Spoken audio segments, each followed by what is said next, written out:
Manok na po ang tingin niyo sa akin. Pero don't worry, I promise, kung magagawa natin paikliin, gawin na po natin. Ano po? Ako po si Pastor Bong. Part po ako ng, kung hindi ako nagkakamali, National Second Generation sa Cabanatuan City, sa Center F. Gusto ko lang din pong i-appreciate. Mamaya bakit ko gusto i-appreciate po? Of course, si Pastor Leo, yung akin pong mga coaches, si Pastor Dario, sila Pastor Jerry, wala si Pastor Jonathan eh. At of course, kung meron pong isang mobilizer before ng G12 direction in Nueva Ecija, especially in San Jose City, si Pastor Bong po. Dumating po ako sa ganyang pagod, maraming stress. I'm not saying that it's not good, but actually it grew the church for more than 300 people during that time. And the body of Christ called my church as the fastest growing church during that time. But na-sense ko, sabi ko, pag pinagpatuloy ko itong ginagawa ko, maaga akong mamamatay, maaga nang naubos yung buhok ko, maaga pa akong mamamatay. I'm not saying that's wrong. Kasi sabi ko nga po, talagang numerically, nagkaroon ng growth sa church. Matagal po akong in-invite to engage in the TNET journey, ito pong journey na ito. Pastor Ed, more than 1 year talagang hindi ko pinapansin si Pastor Ed. But I really thank you also, I really appreciate ang aming pong minamahal na governor who is sponsored ng kauna-unahang pong training center na active sa Nueva Ecija. Of course, through the initiative of Pastor Raymond, Pastor Eric. Thank you for being part para kaming mga na-sponsoran, unang-unang na-sponsoran for TNET ay nabenepisyuhan. Bakit ko po binabanggit ito? Several years ago, our church was focused mainly on conducting programs, holding events, and increasing attendance. Yun lang po isip ko. Tama yung binanggit ni Pastor Noel Pantoa kanina, pag nagkukwentuhan yung mga pastor, ang pinaka prominent na pag-uusapan nila, ABC. Attendance, building, cash. Kapag wala kang maipopromote sa ganyan, parang yung church mo hindi growing, parang hindi ka born again. Parang ganun ang dating during that time. Kasi parang inisip ko lang, basta mag-grow lang kami. While these activities were good, we began to realize that Jesus did not simply command us to gather crowds. He commanded us to make disciples to finish the Great Commission. Maganda po, that's one thing ng mga leaders natin o yung mga members natin pinag-uusapan yung mga event, mga programa sa church. Pero pag pinag-uusapan na po yung passion sa kaluluwang hindi pa naliligtas, that's another thing. At lalo't kapag ang part ng kanilang pag-uusapan ay kung gaano nila talaga intimately kilala at na-encounter daily ang Panginoong Jesucristo sa kanilang buhay. And that was the basic na in-introduce ng TNET. Na hindi lang si TNET nakapokus sa dami ng pwede mong i-introduce na klase ng discipleship making program. But these disciples, kapag naintindihan nila na lahat ng gagawin nila dahil bunsod ng pagmamahal nila sa Diyos na siyang unang nagmahal naman sa iyo, domino effect na yon. Hindi ka pwedeng hindi mag-disciple. At parang bombang sasabog sa dibdib yan kapag naintindihan mong mahal ka ng Diyos and yet wala kang pakiramdam sa mga taong hindi paligtas. Kaya nga nung sa pagkakataon, nung si Pastor Jonathan was visited sa aming pong center, may isang nabuong statement. Kasi meron na po, marami po sa ating mga pastors nung dumating si TNET, meron na po tayong structure sa church, especially sa mga denomination. Kaya nga dumating kami sa point na, di baling magsimulang muli, wag lang magpatuloy na mali. Maaring pwede nating simulan yan, parang iniisip natin, parang baka sabihin ng mga kasama kong pastor, parang back to the basic. Talagang ganon. Kapag mali ang pundasyon, alam niyo po, biktima din po ako ng tinatawag na traditional mindset. Parang triangle na baligtad. Si pastor yung famous, dala-dala niya yung laki ng triangle hanggang taas. Si TNET nagturo rito na baligtad rin, pinalakas yung leadership base para mas magaan niyang dalhin kahit pagano kataas yung gawin ng Panginoon sa ministry. I am truly grateful, of course, personally to God for the opportunity to undergo TNET training for almost 3.5 years now. Kasama po ako sa hopefully by the grace of God, gagraduate po by next year. Kung pag-graduatein po kami. Opo. Kaya na-encourage po ako pag nakikita ko si Pastor Ruasa. Marami kaming mga classmate na may mga edad. Ang problema nila, we cannot memorize. Teka muna si Pastor Ruasa, ka-level niya, bakit? So, walang imposible talaga. No? So Sabi diyan, now through the generosity of our beloved Honorable Governor Oy Umali and his wife Ma'am Cherry, and of course, yung partnership po ng Tinet Philippines, alam namin na liban po kay Gob, may part po talaga yung Tinet Philippines para makapagpatuloy kami. Kasama din po ako sa mga estudyanteng nung mga course 5 pa lang gusto nang mag-back out.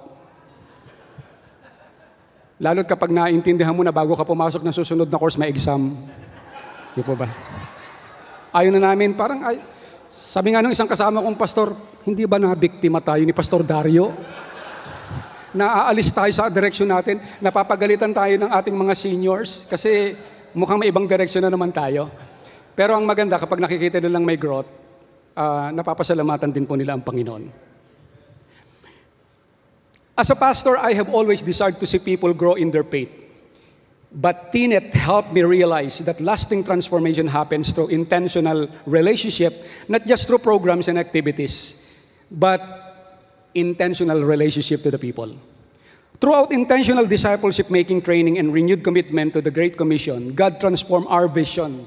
Di ko alam kung, wala naman po kasing outline yung aking mga picture, naglagay lang po ako ng mga picture dyan.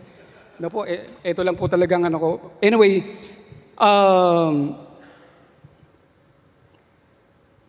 okay, we shifted from asking how many people come to church to asking how many disciples are growing and making other disciples. Naintindihan ko sa evangelism, ito kasi pinaka-puso ng discipleship. Wala kang i-disciple pag wala kang na-evangelize. Tinatanong sa akin, paano natin madadala yung mga tao? May mga simpleng paraan, pero ito siguro makakatulong ito. Kapag nag-invite ka, palakasin yung invitation process. Pag nag-invite ka, bigyan mo ng dahilan yung tao bakit siya pupunta. Pangalawa, pag napupunta mo na siya, bigyan mo siya ng dahilan kung paano siya mag-i-stay. At higit sa lahat, bigyan mo siya ng dahilan kung paano siya lalago. Yan yung sagot ng Tinet.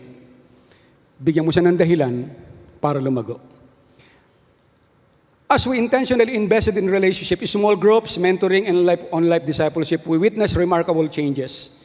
Members who were once passive attendees become active disciple makers. Alam niyo po, alam ko problema rin po ng maraming churches.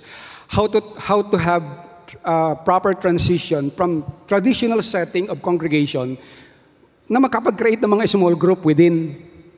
Tapos consider mo pa yung mga mid-size group, paano mo mapapalakas yung women's group mo, yung men's group mo, yung youth mo. Tapos among that mid-size group mo, tawag nito, paano mo mako-convert yung mga tinatawag mong model follow me that eventually maging community, magkaroon ka ng community ministry of community. Ito'y grupo ng mga taong nagdi-disciple. Hindi lang sila grupo ng mga tao. Kasi marami po sa atin, siguro pakasabi po sa katabi, dati ang tingin mo pag ginawa mong secretary, leader na. Ang atin pong ultimate goal, kailangan pag leader sila, kahit po sila ay secretary, dapat mayroon po silang small group. Kapag sila ay treasurer, hindi lang dapat ang treasurer unang-unang nagtatights, baka yung treasurer na nilagay mo unang-unang madamot, may sumpa po yun. Pero at the same time po, ang isang leader, hindi po siya dahil may position siya, kundi may mga taong naniniwala sa kanya at sumusunod sa kanya. Di ba, sino po ba yung nagsabi ng, yung taong nagsasabing leader siya pero wala namang sumusunod sa kanya, baka naglalakad lang siya. Hindi talaga siya leader. So as we intentionally invested in relationship, members who were once passive attendees became active disciple makers. New believers were nurtured in faith and equipped to share to share the gospel with others. Families were strengthened, leaders were developed, and culture of spiritual multiplication began to emerge throughout the church. Alam niyo po, wala pa po kami sa tinatawag na, I want to be honest, wala pa po kami sa full implementation. Kaya sa mga pastors na nasa Tinet, wag po kayo mainip, wag din po kayo ma-discourage na parang ang bagal ng church. Meron po nga nagtetestimony, pastor, nung nasa course 1 po kami, nakadevelop ako ng model follow me. Nasa course 5, nagde-develop na naman uli ako ng model follow me. Nawala sila lahat.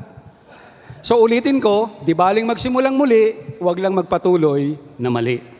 So comfort po yan, huwag kayong ma-discourage. Lifetime naman po, hanggat may lakas kayo, mag-disciple po tayo. Salamat, binigyan tayo ng Lord ng discipleship pathway. Pastor Raymond, thank you very much. Mas lalong naging klaro. The greatest transformation was not merely numerical growth, but life transformation. May nagtanong sa akin, Pastor, paano mo masasabing effective ka sa preaching mo? Dahil ba yung mga tao umiiyak? Pag nag-preach ka, dahil ba yung mga tao, tumatawa, umiyak, tumatawa, nagpapatira pa. Sabi ko, simple lang, ang effectivity ng preaching mo ay kapag may buhay na nababago. At salamat sa Panginoon sapagkat very clear na ang TNET ay nagbigay po sa atin ng clarity kung paano po tayo magpapatuloy. Limited na lang po yung time ko. Struggles po namin, nung nag-start po ako mag-introduce ng TNET, marami pong umalis din. Actually, two of my outreaches, nagpaalam. You know, you invested your life to them. Masakit yun. Kasi parang feeling mo, binigay mo sa kanila lahat, pagkatapos hindi ka na-appreciate. Pero salamat sa Panginoon sapagkat binigyan po ako ng nanatili. Like Pastor Alvin. Hindi ko na po problema ang aming young people sapagkat gift si Pastor Alvin. And eventually, hindi ko pa po manugang dati yan eh. Nung naging manugang ko, yun, kasama ko po dahil third floor po yung tinitira namin, tagapagluto na ako ni Alvin. Pero hindi na po ako masyadong namumroblema sa aming kabataan sapagkat matindi yung calls nila si Pastor Raymond. Kaya pagdating po sa adult, mukhang ito na lang yata ang concentration ko. Bahala po si Pastor Alvin sa youth. Pero ang isang struggle po namin, pinaalis na po kami sa aming location. Binigyan na lang po kami nung kinukwento ko nung una, 2 taon. Ngayon po, 1 taon na lang. Pero salamat sa Panginoon, siguro kung hindi po na-nurture yung mga mananampalataya, na may direction talaga, na may purpose talaga yung church, siguro magiging madamot po sila.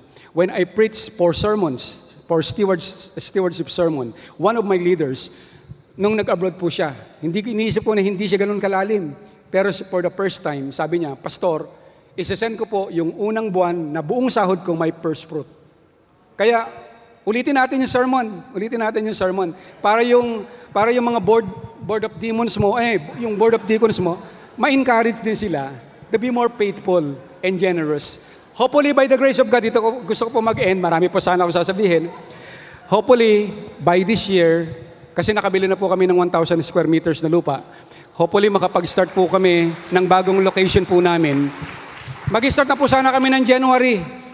Pero nakiusap po yung tenant ng lupa, pwede ba kami makitanim for one last time, 3 months. Pinagbigyan namin, napakabait ni Pastor Bong eh.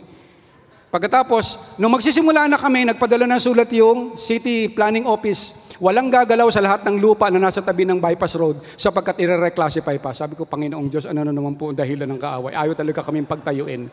Pero yung pala, process yung para madagdagan po yung budget namin para makapagsimula. So siguro, anyway, thank you very much po. Maaring konti lang po yung na-share ko.